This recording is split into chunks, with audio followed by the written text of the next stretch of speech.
Debo, how does it feel to be the handsomest Chewini? And he has boogers. You got boogers? Oh my. Hey, hello, and how's it going? It is her to shoot as meat as I, Millenia Decade. And I'm Alix with an I, and this is Cafe. Gone glitter. Meow. How are you, Alix? I'm doing well. What about yourself? Oh, you know, just doing the damn thing and things. Every day? Every day, all day, 24/7, 365. What kind of lashes are those? These are 100% mink. No, these are like, I don't know, like fucking... Dollar store? Mm-hmm. Oh, that's cool. Yeah. Ione. So what's our topic for today, Alix? Today we're talking about boundaries. Why? What triggered this? Mostly It's fun. because Millenia just like... She doesn't get the hint. I'm like, dude, leave. Nah. Every morning, I'm like, ya tomate café? Ya tomate café?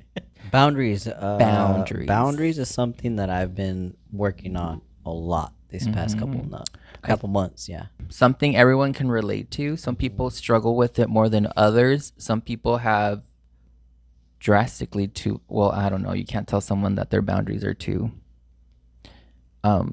strict, but then they're fucking crying that they're lonely. This one sounds a little personal.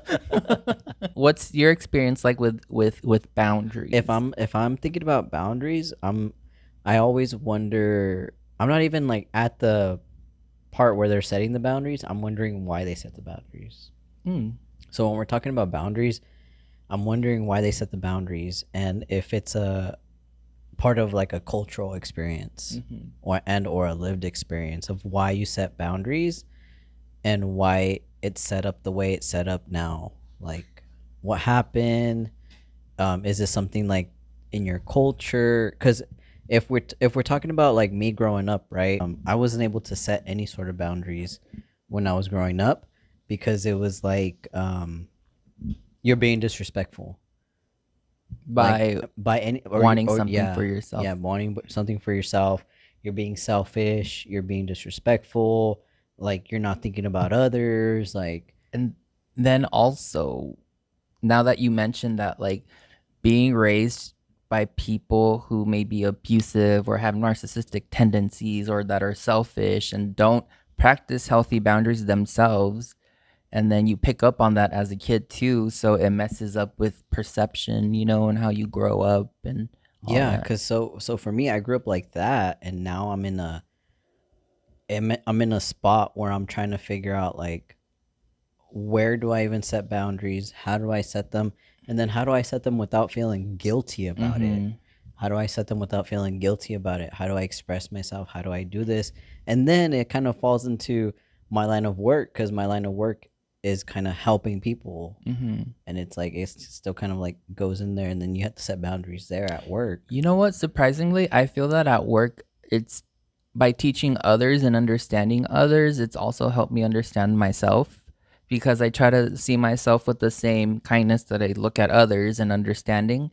And when it comes to boundaries, I think I struggled with it when I was younger because I was somehow I developed this idea that if I gave people what they wanted or what they expected of me, and that that would make them like me. And almost like kissing up to people and kind of throwing myself down so that they could. And I thought, oh, I get along with everyone, but it was just that I was people pleasing everyone. And I never ever was like advocating for myself or thought of what do I want. I think the reason why I people pleased is to keep the peace, because like my mom was she was unstable. There was times where she was drinking, there was times where she was like talking about ending her life, and I was like, no, like let me try to make your life easier. I'll take care of my sisters, I'll like help with this, I'll do that. Are you okay? I'll take the beating. I'll like I was Which the one. is also pretty traumatic for a child, right? To have to bear and think of all that at such a young age. Yeah. Is that something like you've kind of visited in therapy? Yeah, it is something that I talk about in therapy because I think that's what I'm working on right now is boundary setting, how to be independent and not like fall into codependent things, and then just like really acknowledging how you're feeling But I think I don't acknowledge like how traumatic some experiences were, because that was like my normal to me. So like my normal was like chaos, like back and forth fighting. I didn't have any visual of what a healthy relationship looked like. It was like my parents were never really together. There was like domestic abuse. There was just like, and then people that would watch me, they were arguing. Like it was just everybody was always fighting. Like everybody was always like arguing or talking shit or back and forth. So I didn't know what a healthy relationship or even a healthy person was. I would say I can't like think back and think this is a healthy person. I know my dad is still kind of, he's a healthier person, but he did have to like take himself away from the picture to like kind of work on that, and he did change a lot. But I think that's where I'm at right now, where I'm kind of like, I'm not isolating myself from people, but I am kind of like letting go of things that are not necessary to me anymore, that I don't really need anymore, that they don't play a purpose in my life. Like I need to find, I'm not trying to find happiness, I'm just trying to find fulfillment and peace. And I want to find content, but in a growing way. I don't want to be content and stuck. I want to be content. You don't want to like settle. No. I don't want to settle. I think in my case it was more so really going through what you're mentioning, like to some extent maybe, but it wasn't, because I had two older sisters, you know, and they had their thing going on. But more than anything, I think for me it was being a queer person and being so like hearing how bad it was from everywhere in every corner made me feel like I'm bad as it is already for just existing. So I need to like try to be easier to digest for these people, and like need to go out of my way to like pave the road so everything's nice and neat for them, because as it is, I'm already this bad thing that I can't change. Well, I didn't even think about that. I didn't even think about that part. Like I wasn't even like there yet. But now that you say that, like it even got to the point where before my transition, like I wanted to try to make my mom as happy as possible. And like I even went and got into like a relationship with a dude that I was not into. Like it was not, he was a really nice guy. I wasn't into dudes. You know? It was all to try to like try to, like, fit this image and expectation that you felt they yeah. had for you. Yeah, and then I was like, no, and I'm not. I've always been a straight guy, and it's but to the point where I went all the way to that point. Like that's crazy to me. Yeah, you know how gay I am, and I had a girlfriend for 1 week. It was the longest week of my life, and I went to second base. I held her hand, and then I was like, second. That's not second base. I don't know. It felt like and like I admire the beauty of the beauty women. and love women so much, but oh no, I'm trying to book this masculine energy. I was just trying to do what like other kids my age were doing, and that. And you know how it is in our culture too, that like the boys need to like have the girls, and then I was just wanting to dance and stuff. Be the you Pink wanted Ranger. to be a cheerleader. Yeah. We had very different goals. Yeah, like we were talking about it yesterday in the car, how like we grew up in the same era, but I was listening to freaking Paulina Rubio and Thalia, and I'm like, vengo de caña, and you're listening to Ja Rule and DMX and Ashanti. Oh, Ashanti. Yeah. I wasn't listening to them, but you didn't listen to any of that. Well, I would just put on the radio and it would just play. Well, because I would listen to the music that my parents were listening to, which was like Spanish, like my mom's, and then my dad would listen to like love songs in English and then ballads in Spanish. So that's all I had in my repertoire. Oh yeah, boundaries. Yeah, I think culturally it's really hard to set boundaries, especially in a family setting. So if you're still living with your parents, it's gonna be almost impossible to set boundaries. But something that I listened to was somebody our age being like, hey, millennials, like we're really fucking up our kids because we're moving every single rock that's in their way to make them have a smoother life, and they're not creating any sort of like resiliency. You love that word. I love that word. But I see that with like me and my siblings, and I'm like, here, let me help you. But I'm starting to realize, like, no, like, you need to figure it out. Like, I told you what you need to do. Now you need to go in there and do it. Yeah, because that's what I've been telling my mom. She's a mom and she cares and she wants to kind of like, she says I don't want them to suffer at all. And then same with me. I know that I'm always telling her do not worry about me. I was like, if you want to worry about my younger siblings, but I'm okay, I promise. If I wasn't, I'd let you know, or but I'm okay. And the other day she needed help with a washing machine, Oh yeah. and then I showed up and I moved it, and then I fucking connect the hoses and I did all that stuff, and she's like, you're like a man. And then you're, ya eres un señor. And then I was like, yeah, mom, that's why I tell you, like, let them experience life so they can gather knowledge. They learn how to do things. You don't have to fear letting them live, because that's how they're gonna learn. Yeah. And then I think that was like a little lesson in her eyes, and Yeah. kind of me showing an example of, I didn't learn that at home, but I had to figure it out once I like left. What do you think it's like having to set boundaries as a parent? As it is, I think being a parent is a very difficult job, because um nobody's perfect, and here you are trying to raise this child the best you can, and no matter what you do, there's gonna be mess ups or things that you do wrong, that maybe like more experienced you would have been like, I would have done that different. Or and I think parenting, there's a lot of pressure, because no matter how well you want to do it, there's just gonna be, there's no guidebook, to do it, and you just do the best you can. I mean, that's life in general. That's life in general. And but what'd you say about setting boundaries, parents? Oh yeah, like, do you think parents have a hard time setting boundaries, or do they even set boundaries? um well, it depends. I think it depends on the person, because if you had asked me, the therapist, about how she parents, she probably has a better idea of how to set boundaries. And but if you ask somebody who grew up poor in El Salvador and had the baby at 15, and they're doing the best they can on if they are setting boundaries, they're gonna be like, what is that? I feel that as we grow older, we also learn how to appreciate our parents more, or what they went through, or understand them better. And it doesn't mean forgiving certain things that may have hurt us, but more so understanding, where it came from and why it happened.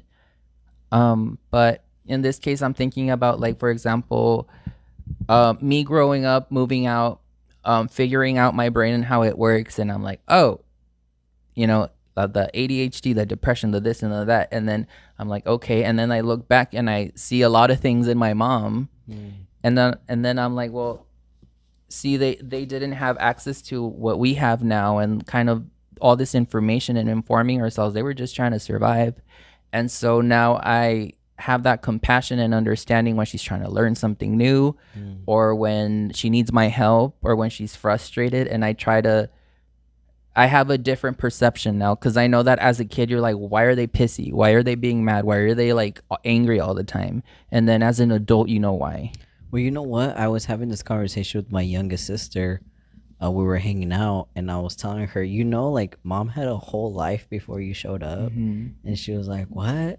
And like, I went all the way back, and I was telling her like what it was like when I grew up, when my mom moved over here, how she met her dad, and all the stuff. And she was like, what the heck? And like, to this day, she talks about like how it blew her mind that there was like a whole life of people that she knows that had a life before she was born.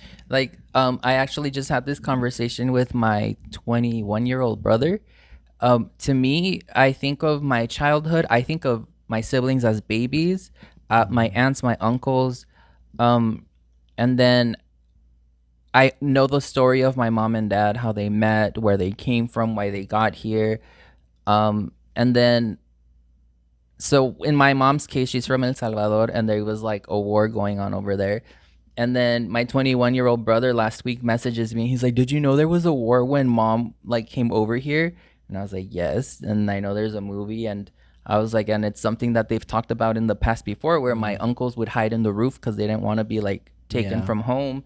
And then he's like, "Wow, that's crazy." And but it's like, he was surprised that there were uncles. He's like, "What uncles?" And it's like you start to realize like this whole backstory that I lived through, they don't know about, and they didn't live through or understand. I wonder if parents set those boundaries so that they don't, like, I don't know, give an image to their kids of like, I don't know. I think it also happens because a lot of parents assume that the kids know, or that the kids will, like, they don't have to explain themselves because they've lived it and they've experienced. Kind of like when sometimes when you're like, "Oh yeah, I didn't tell you that happened." Like you forget to tell me something happened because you lived it and it's like in the back of your head. And I feel things like that happen with parents too, where they're like, "Oh yeah, I got shot in the leg in '82," and it's like, "What the? You never told me that." That's where you laugh. Oh, well, you weren't funny. So, oh, like when you got tattoos and you didn't tell me that you got them that Well, same that's day. different. No. He's mad, y'all. I haven't really had to set any strict boundaries with anybody other than my mom, because I know that's a really unhealthy relationship. But like actual boundaries, I haven't really had to set any because all my younger sisters are they're younger than me, or my younger siblings are younger than me, so I don't have anybody that's like pressing me for anything. If they need something from me, like the boundaries that I set with them is like, yes I can, or no I can't. And that's it. Like no because no. No, because no. Yeah. But any other boundaries other than that, like work boundaries, like I set those every day. But I guess the boundaries that I need to set are with myself. Well, it's probably part of that self-exploring journey, like understanding what you allow and what you don't, what you feel comfortable with, that you don't. But I think it's also been interesting at work, expressing boundaries in a healthy way, and how everybody's different. So you can't assume that just because you work a certain way that other people work a certain way. Yeah. And even like the most minimal thing, like that's where I learned that I used to be one of those annoying ass people that are like, "I'm a hugger." I was like that. It was not with malice. I just wanted to show people like that I cared for them. But I learned that there's people who don't feel comfortable because they associate touch with trauma. They didn't grow up being hugged, so it makes them uncomfortable. There's people who have some kind of like ADHD or autism, and like they have a mental health illness, is it an or illness? a diagnosis. Yeah, they have like a diagnosis where they feel uncomfortable with touch and you shouldn't touch them. So I learned that just asking people like, "May I give you a hug?" like if they want to, or just kind of communicating that. It made me more aware that I need to be aware that not everybody functions the same way I do, and just because someone does something, and it not to take it personal, because maybe they just don't know how to express what they're feeling, or which not everybody does, and you don't have to, but it's the route that I decided to take. And you know what? There's a lot of people that are in that same mindset of I'm a hugger. There's more people than the people that don't like to get hugged. And there's me, and I don't really like to hug. And I know sometimes people see me and right away they kind of go in for it, and I'm like, okay, but I'm not a hugger. And I think ultimately what changed for me was like, I'm not gonna make this person uncomfortable to make myself comfortable. That's selfish. I need to, if I really truly want to make this person feel special and loved, I will respect their boundaries and respect how they want to be treated. It's good. Yeah. And I almost got punched once or twice by Alix. Did you rip your glove? Yes. Why were you looking at my hole the whole time? I was trying to like be fucking deep and shit, and trying to hide it so you wouldn't look at it. And you're like, when did you rip it? I don't know. Me, you looking at my Big hole? old fucking hands. Okay, we're ending it here. That's a myth.